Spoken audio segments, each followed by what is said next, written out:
দেশে চলমান যে তাপদাহ, সেই তাপদাহ কিন্তু গতকালও অব্যাহত ছিল, কোথাও কোথাও অতি তীব্র তাপদাহ ছিল। সে বিশেষ করে যশোর এবং চুয়াডাঙ্গাতে আমরা গতকাল 42.8 ডিগ্রি সেলসিয়াস তাপমাত্রা রেকর্ড করেছি এবং আমরা বলেছিলাম আজ থেকে অর্থাৎ 2রা মে থেকে তাপমাত্রা কিছুটা কমের দিকে যাবে এবং দেশের পূর্বের যে অঞ্চলগুলো আছে, পূর্বের যে বিভাগগুলো আছে, বিশেষ করে সিলেট এবং চট্টগ্রাম, সেই সাথে ময়মনসিংহ, ঢাকা এবং বরিশাল বিভাগের আজ 2রা মে থেকে কোথাও কোথাও দমকা হাওয়া সহ বৃষ্টি অথবা বজ্রসহ বৃষ্টিপাতের সম্ভাবনা আছে। সেই অনুযায়ী গত 24 ঘন্টায় কিন্তু আমরা সিলেট বিভাগে, চট্টগ্রাম বিভাগের অনেক জায়গাতে এবং রংপুর বিভাগে কিন্তু আমরা বৃষ্টিপাত পেয়েছি।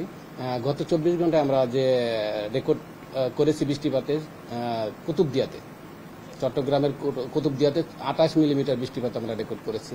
এখনও চট্টগ্রাম বিভাগে বৃষ্টিপাত হচ্ছে এবং সিলেট বিভাগের কোথাও কোথাও বৃষ্টিপাত হচ্ছে।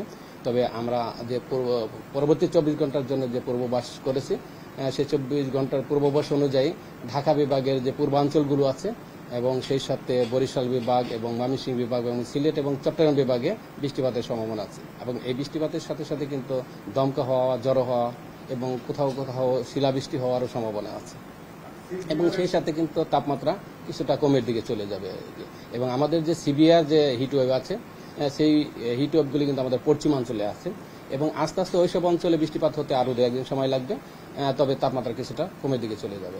আসলে এখন পর্যন্ত আমাদের যে আগামী 2 দিন পর্যন্ত কিন্তু আসলে ঢাকা সহ পূর্বের যে অঞ্চলগুলো আছে, এই অঞ্চলগুলোতে বৃষ্টিপাতের যে এখন পর্যন্ত যে পূর্বাভাস, সেই অঞ্চলগুলোতে বৃষ্টিপাতের সম্ভাবনা আছে। এখন পর্যন্ত যে আমাদের প্রেডিকশন, সেই প্রেডিকশন অনুযায়ী কিন্তু এই মাসে অর্থাৎ মে মাসের 2 তারিখ থেকে 10 অথবা 11 পর্যন্ত বিক্ষিপ্তভাবে কোথাও কোথাও ঝড়ো হাওয়া সহ বজ্রপাত সহ বৃষ্টিপাতের সম্ভাবনা আছে এই মাসের 10 থেকে 11 তারিখ পর্যন্ত এবং তাপমাত্রা কিছুটা সহনশীলতার মধ্যে চলে আসবে এবং আমাদের যে চলমান যে তাপদাহ, সেই তাপদাহ অনেক জায়গা থেকে প্রশমিত হয়ে যাওয়ার সম্ভাবনা আছে। হ্যাঁ, এখন পর্যন্ত যে জলীয় বাষ্প যোগান হচ্ছে, আসলে বঙ্গোপসাগর থেকে কিন্তু প্রচুর জলীয় বাষ্প যোগান হচ্ছে। সেই জলীয় বাষ্প কিন্তু আসলে এখনো সিলেট এবং কুমিল্লা, ব্রাহ্মণবাড়িয়া এবং চট্টগ্রাম বিভাগের এই অঞ্চলগুলিতে বেশি আছে এবং বৃষ্টির আমরা এইসব অঞ্চলে বেশি বৃষ্টিপাতের আশঙ্কা করছি। এখনো ভারী বৃষ্টি, এখন পর্যন্ত বৃষ্টি কিন্তু ওইভাবে ভারী বৃষ্টি হবে না। এখন বৃষ্টিপাত হবে আধা ঘন্টা বা 1 ঘন্টা বা 1.5 ঘন্টা স্থায়ী হবে, সাথে দমকা হওয়া থাকবে, বজ্রপাত থাকবে এবং এর পরবর্তীতে কিন্তু আবার বৃষ্টিপাত থেমে যাবে। তখন কিন্তু পরিবেশ থেকে কিছুটা হলেও সহনশীলতার মধ্যে চলে আসবে।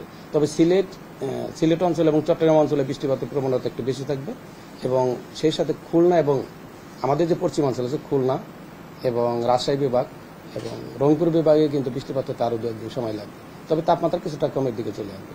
আসলে 24 ঘন্টায় বললাম তো সিলেটে বৃষ্টিপাত হবে, ময়মনসিংহে বৃষ্টিপাত হবে এবং চেরাপুঞ্জিতে যে বলেছেন যে চেরাপুঞ্জি অতি ভারী বৃষ্টিপাত, এখন আসলে কিন্তু চেরাপুঞ্জিতে অতি ভারী বৃষ্টিপাত হয়নি, বৃষ্টিপাত হচ্ছে, তবে পরিমাণ অতি ভারী বৃষ্টিপাতের পরিমাণ ওই আমরা পাইনি।